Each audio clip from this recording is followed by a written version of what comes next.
And as you've gotten used to doing this, it's still, you know, it can be a slow process, but when you think about all the time that you're making up on the assembly side, it really doesn't seem so bad.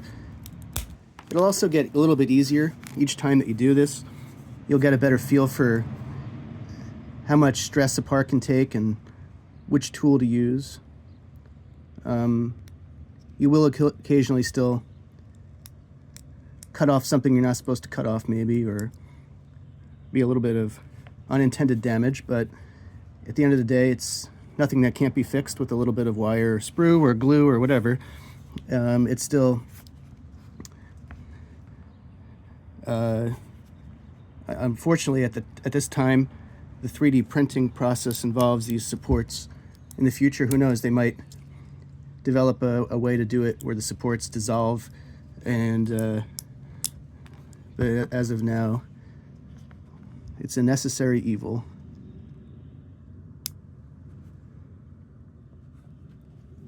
Now, as you can see, it's a little tricky here. It gets kind of a little tight in there, so I'm going to use my X-Acto knife to kind of get into the really close to where the ignition plug is. I don't want to accidentally cut the ignition wire, so I have to be very careful here.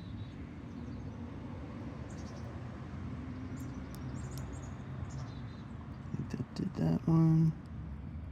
And there's one more in there that I'm having trouble seeing, so I'm going to remove a few of these outer layers to get a better view of what I'm working on here.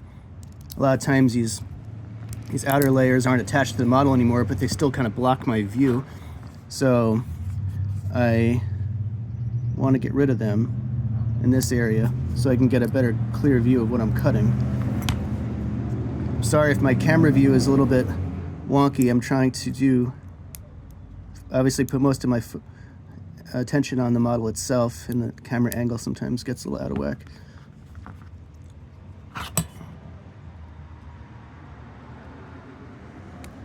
There we go. So now I get a nice view right in there of that ignition wire. You see it. So we don't want to break it. We want to just come in there with this and gently score it a few times. Really sharp blade, brand new. There we go. So now both of those supports have been removed. I believe we can just nip this off with the Xuron cutters at the base, like so. There we go. There. So here's our 4 ignition wires. Exactly how I wanted it. Now we're just gonna remove some stragglers from the top of the valve cover. Now we could get a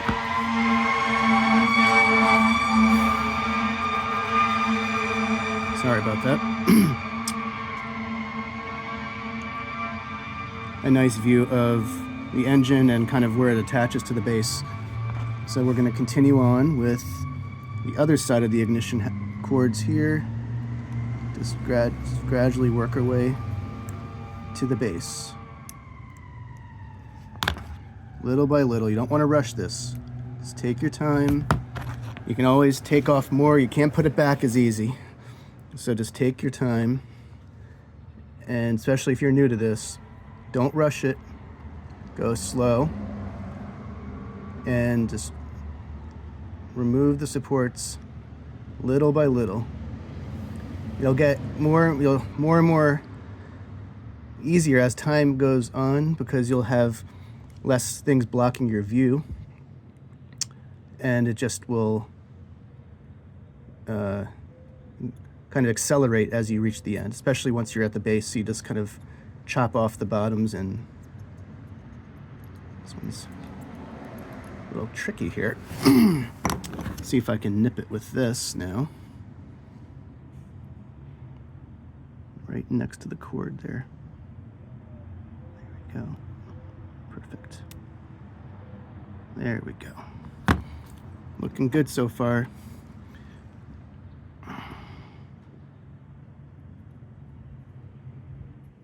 everything I've done is as close to scale as I can feasibly do it. That does make some parts a little bit thinner than maybe you're used to working with, but boy will it make a difference when you're ready to put this thing on the model and paint it. Having something that's closer to scale thickness is well worth the effort. Okay, now we're getting ready to nip off some of these on the left sides of the model that were attached to the ignition harness. Looks like I got one little spot here I missed. There we go. Look at that. Pretty cool, right? All right, so now let's continue on with this. There's another one under this.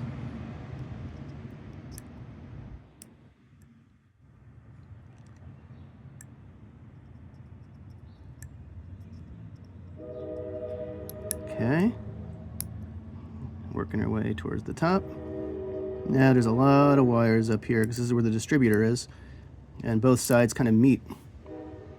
Obviously, also when you're holding this, be careful not to inadvertently crush something with your fingers, especially as the supports are getting removed, more parts are exposed. So you want to avoid inadvertently damaging your model, not through the removal of the supports, but just by flipping the model around in your hands as you're going through this process. So just be aware. I've done it, so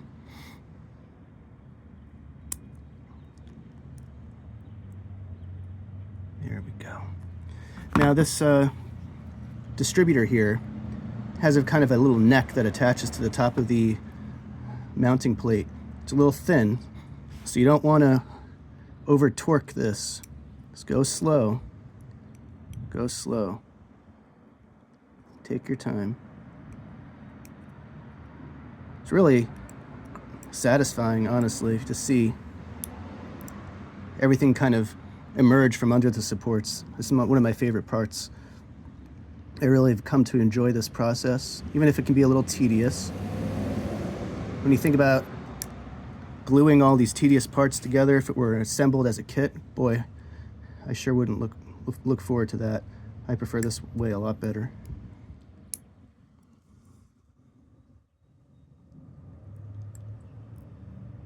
And as I said, this is kind of a new approach to modeling. I mean, at least since the last 5 or 6 years, since 3D printing really became more mainstream.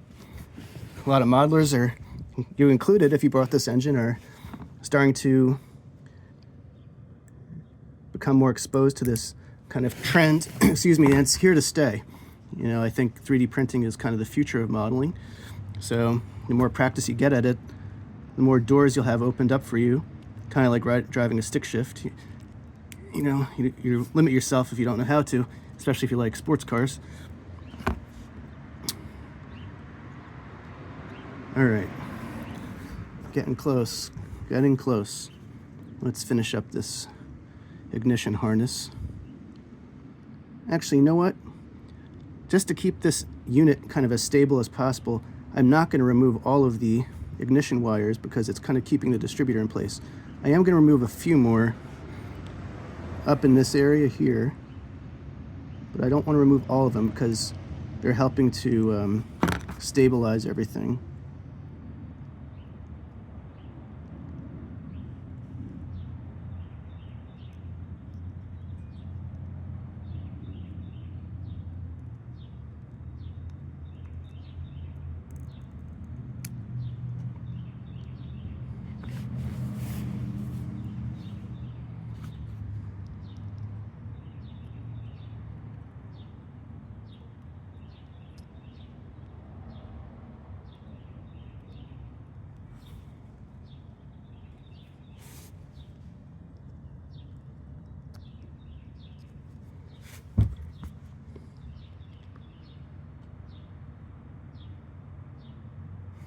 Now, everything is really delicate, and it's where the support's attached to the wires is quite delicate, so I think I can get away with doing most of this with a X-Acto blade.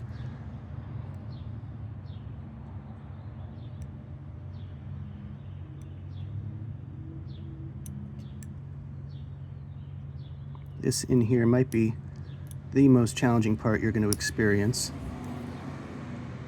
Is right in this maze of wires where it attaches to the distributor is going to be your most challenging part, more than likely. So as I said, even if it takes you 15 minutes, 20 minutes, it's worth it. You'll make up for it on the other parts, which will come to you without any supports attached to it. So I'm kind of sawing away at this area gradually getting more and more of this support out.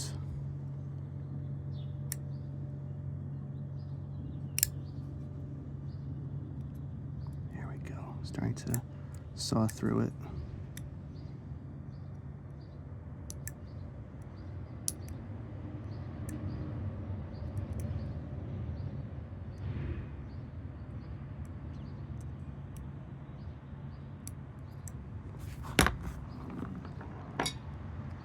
Now I think I've reached a point where I can safely remove the stubs at the base here with my flush cut trimmers. There we go.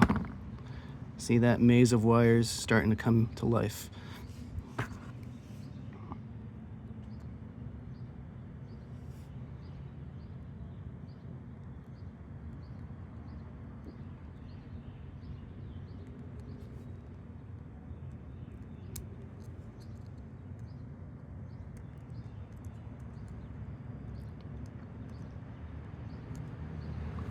Okay, let's take off a little bit more of the base here.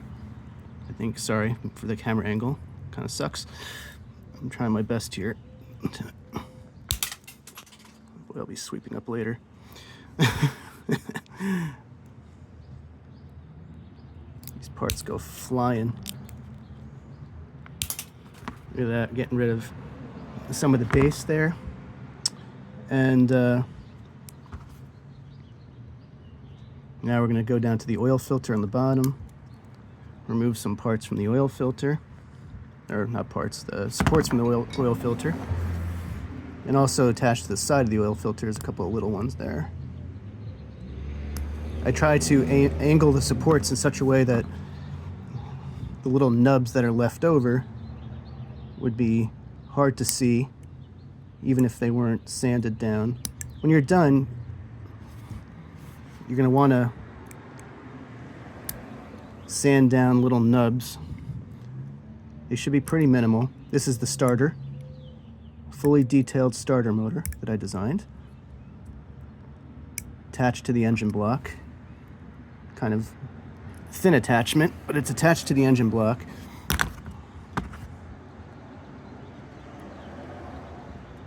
So if it does break off during support removal process, you can glue it back on pretty easily. Now I'm going to remove the supports from the bottom of the engine block. We're getting our first base supports removed now.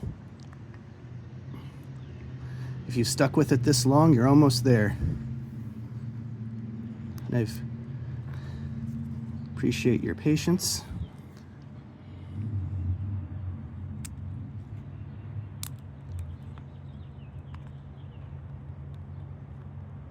Okay, looking good. Very happy with how it's looking.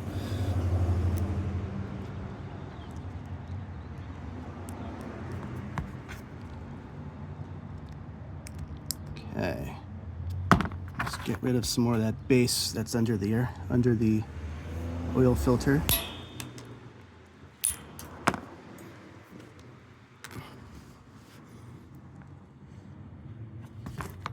Now, one thing you can also do here to remove the base, it's a little bit thicker down there, is you can use a razor saw, which I didn't bring out with me.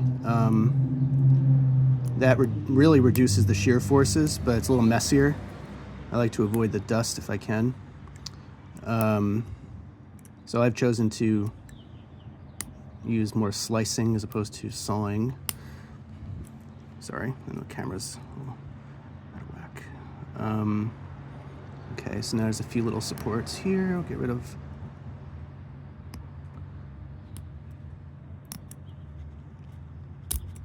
All right. I can start to see the light at the end of the tunnel here, guys. We are almost there.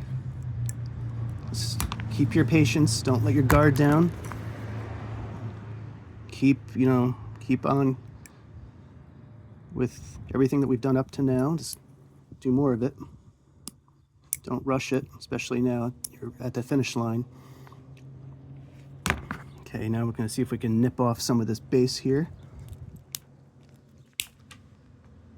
Okay. Wow, look at that. Look at that, guys. Look at that support. Sorry, look at those wires. Where else are you going to see that? All right, so now let's take off a little bit of this part of the top of the base here. Little nips at it. Don't want to over torque it. And then we have some of those buried in supports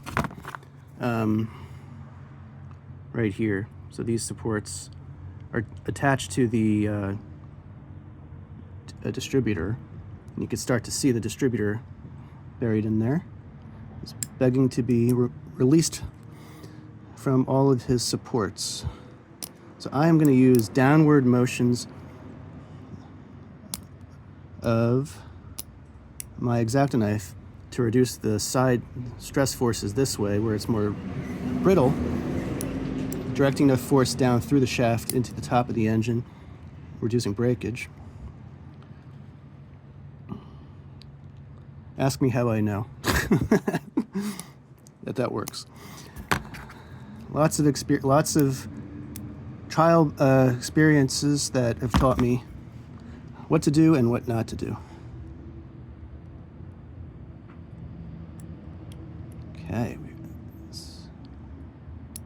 All right, that looks good. All right. There's the distributor. There's all the wires. There's the other side with the wires. Now, let's start to remove the supports from the back of the cylinder heads and valve covers.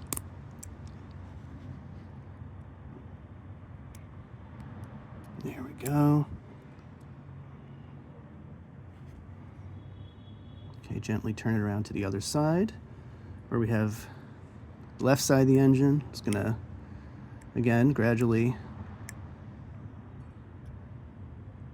very carefully, especially you don't want to cut towards yourself if you can avoid it. God forbid the blade slips or something.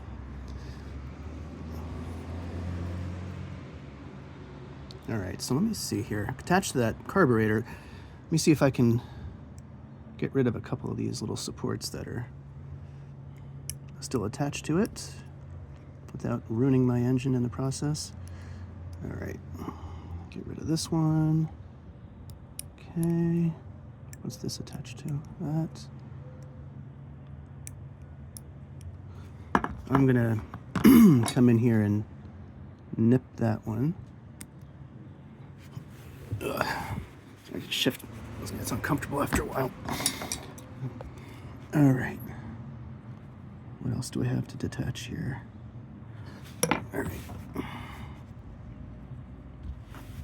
Sorry for all the shifting. I'm trying my best to give you the best view.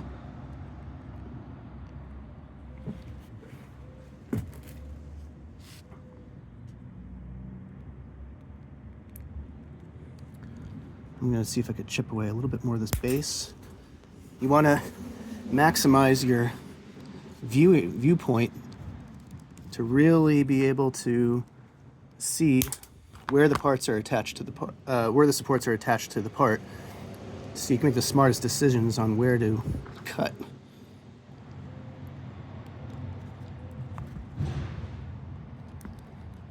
Just keep nibbling away at this thing, little by little. Nibble. Take things in nibbles. That's your best thing. Nibble away. Okay, we are almost there, guys. Like, I could practically pull this bottom part off the supports, but I don't want to do that I'm going to set it down on the base, my cutting mat, and I'm going to start attacking these bottom supports.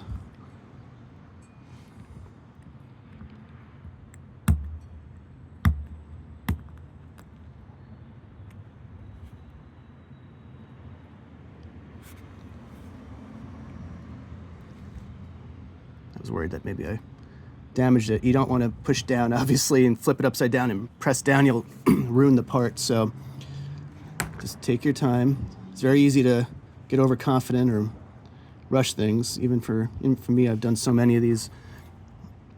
You want to just go slow and steady. You can always take more supports off. You can't put them back on. You can't put parts back on that have been, well, you can put them on, but you want to avoid accidentally removing parts if you can. Okay, so here we go. I'm going to really start hammering away at these bottom supports. The part that I'm most worried about for when I finally detach the base is right up here near the distributor, because there's a couple of hidden type supports. So there we go. I just saw a movement. So I think enough of it has been detached where we could probably grab onto it. Well, not yet. Just reach in there with the the flush cut trimmers and go after some more of the. It'll get a little bit easier each time. Oh, there we go.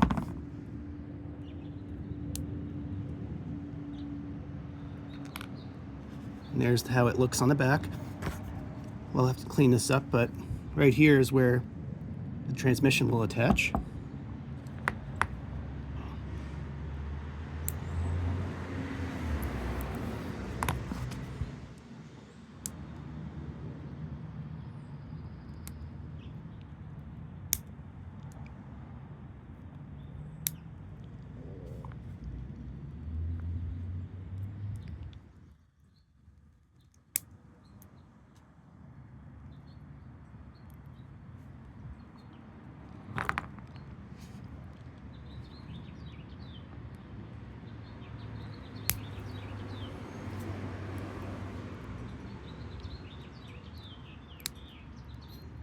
Keep nipping away at this last support until I can see where it's attached to.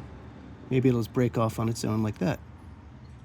And I believe that might be the last thing, except for this little thing here. Oh, that's just loose. Perfect.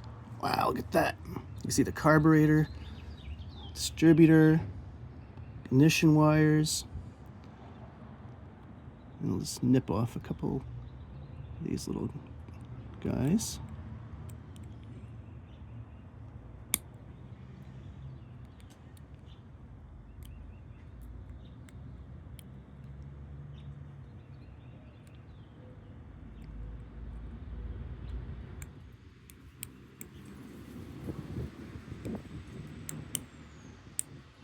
Okay. So there you go. I mean, at this point, our engine is free, and all you got to do is gently, take a sharp X-Acto knife blade or some sandpaper and just go through and clean up the mating surface, because this surface back here is where you're going to attach the carburetor. I'm sorry, the transmission. So you just want to remove these little nubs. Spend a couple minutes just prepping the surface, and then there you go. There's the engine. So I hope this video was helpful to you, and as always, reach out to me. You can subscribe to this channel. I'll be putting more build tutorials and things like that over time, but for now, happy modeling. Thanks.